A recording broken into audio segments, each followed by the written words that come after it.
system. They're on it. Substance is resistant to cleaning efforts.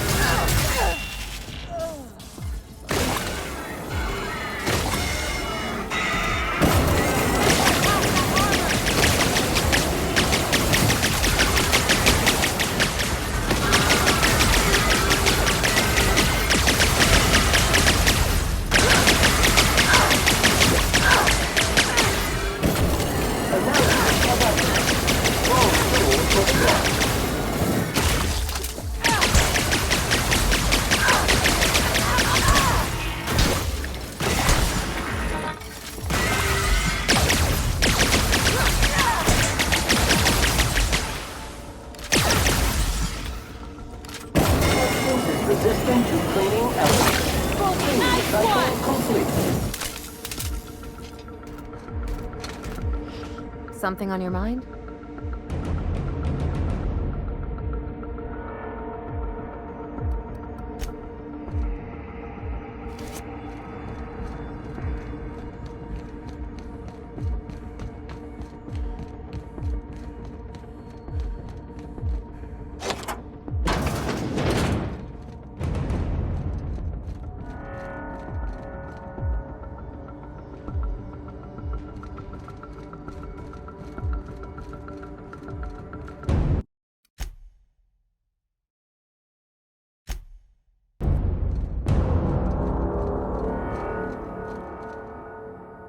Why won't you just die?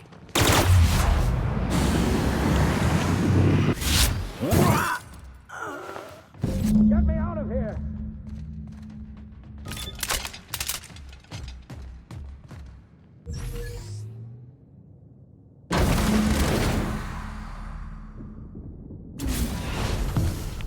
You don't know how glad I am to see you. You did the right thing. Akande was a monster. Her death was much deserved, and long overdue. And you lunatic, you broke into the board's own fortress just to rescue one doddering old man. You are absolutely out of your mind, and I can't begin to thank you enough. I'm all right, thanks to you. Akande wanted my cooperation. I'm quite sure she would have beaten it out of me if you hadn't arrived. You've broken the board's stranglehold on this colony, and you saved my life. But there's still so much we have yet to accomplish. You and I are going to have to work harder than ever to save Halcyon. I'm afraid the situation is far worse than any of us ever anticipated.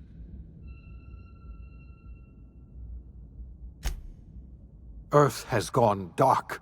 We haven't received a single message in 3 years. There's been no communication, no signals, nothing. 2 years ago, the Earth's Directorate's frigate disappeared on their way back to Earth. We don't know what they discovered when they arrived, or if they arrived at all. They haven't exactly been hands-on around here anyway. So there's one less rubber stamp to worry about. Earth is humanity's home planet, Miss Fenhill. The psychological effects of losing our original home will be devastating. We're in serious trouble, my friend. Do you know what this means for Halcyon? We can't rely on Earth for support anymore. We've been cut loose. We're entirely on our own. Yes, we do. You've done a marvelous thing. You've succeeded where anyone else would have failed, including me. We must begin the revival process immediately, starting with the Hope's brightest minds, and then we're going to fix this damn colony, one problem at a time. We're going to need a leader, and I can't imagine a better person for the job than you. What do you say, old friend? Will you help us?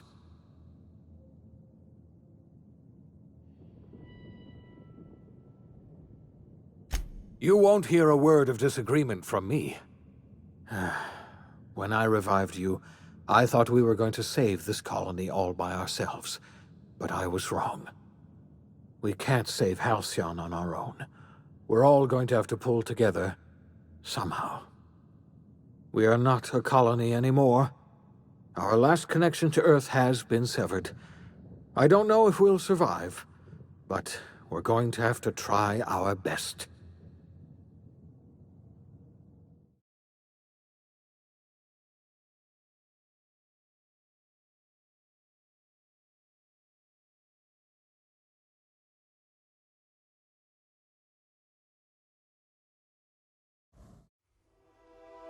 The OSI teaches that everything in the universe happens according to the grand plan. But the stranger that arrived in Halcyon was an unplanned variable. From the moment he landed in Emerald Vale, his actions altered the course of history. The events on Tartarus brought about the end of the board's authority. But the board's mistakes would haunt the colony for decades to come. The damage they left behind would require the work of a generation to repair. Dr. Phineas Wells began reviving a handful of the Hope's colonists: engineers, scientists, technicians, and intellectuals. They were among the brightest minds the Earth had ever sent out into the stars. The Hope scientists and engineers woke up in a colony descending headlong into total collapse. With no way to return to Earth, they had no choice but to band together and devote themselves to the cause of saving Halcyon. The people of Halcyon were nothing if not hardy. In the absence of the board's authority, many of the colony's settlements banded together with a single purpose in mind: survival. Life was especially hard in the years to come.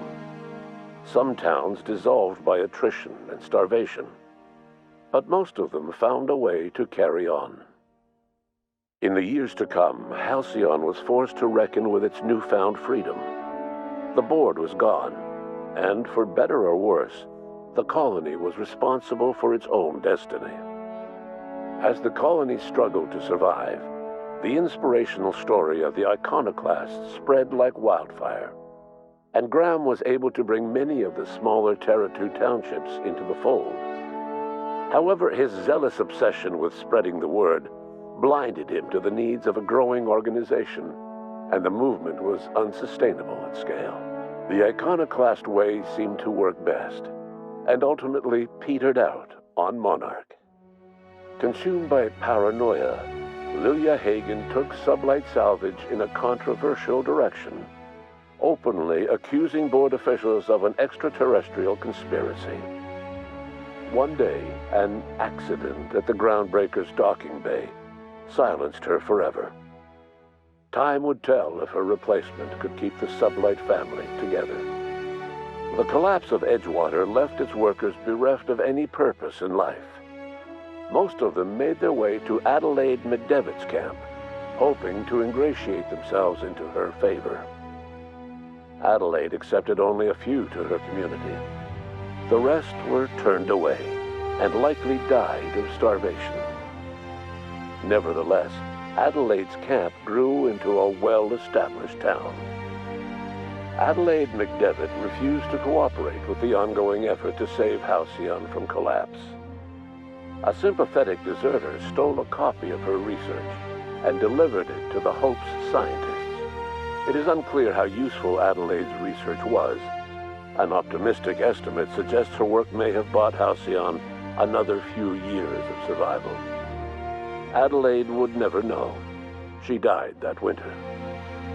Under the leadership of Junlei Tennyson, the Groundbreaker held firm against corporate influence.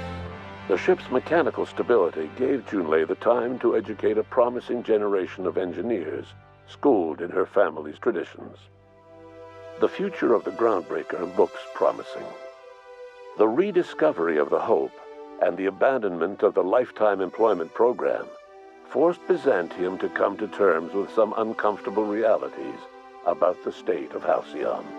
While Byzantines were reluctant to surrender the luxuries they'd grown accustomed to, the board's diminished authority gave them little choice in the matter. Nearly everyone had to learn to make do with less. Some even had to get jobs. It was a dark time indeed. Your influence shifted Ellie's perspective. She finally admitted, albeit grudgingly, that she just might need other people. Sometimes. With a steady income from the life insurance payouts, she was finally able to afford a ship of her own.